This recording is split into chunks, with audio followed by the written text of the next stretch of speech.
Unit 731 കുറിച്ച് കേട്ടിട്ടുണ്ടോ?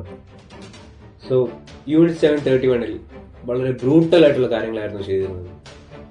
മനുഷ്യ ശരീരത്തിനെ രണ്ടായി പിളർന്നു മാറ്റി അതിനെ തുന്നിക്കെട്ടുന്നു. പിളർന്നു മാറ്റിയ ശരീരത്തിൽ പകുതി ഭാഗങ്ങളെ ചില സമയത്തിൽ ഫോർമാലിൻ ഇട്ട് ബാക്കി പകുതി തുന്നിക്കെട്ടി നോക്കി. ഇതെല്ലാം ജീവനുള്ളപ്പോഴായിരുന്നു എന്ന് ഓർത്തു. പല പെൺകുട്ടികളെയും പിടിച്ചുകൊണ്ടുവന്ന് അവരെ പ്രഗ്നന്റ് ആക്കി, ഫോഴ്സ്ഫുള്ളി പ്രഗ്നന്റ് ആക്കി, അവരിലുണ്ടാവുന്ന കുട്ടിയെ അല്ലെങ്കിൽ അമ്മയുടെ വയറിലിരിക്കുന്ന കുട്ടിയിൽ തന്നെ പലതരത്തിലുള്ള ജേംസും അല്ലെങ്കിൽ വൈറസിനെ കുത്തിവെച്ച് ആ കുട്ടിക്ക് എന്ത് സംഭവിക്കുന്നു നോക്കി. ഇനി ജനിച്ചു വന്ന കുട്ടികളിലേക്ക് എന്ത് സംഭവിക്കുന്നു നോക്കി പഠിക്കുന്നു. ഇതെല്ലാം നടന്നത് അമേരിക്ക കണ്ടെത്തുകയും ചെയ്തത് യൂണിറ്റ് 731 എന്ന് പറയുന്നത് ജപ്പാന്റെ ബയോളജിക്കൽ വെപ്പണൈസ്ഡ് ഏരിയയിലേക്ക്.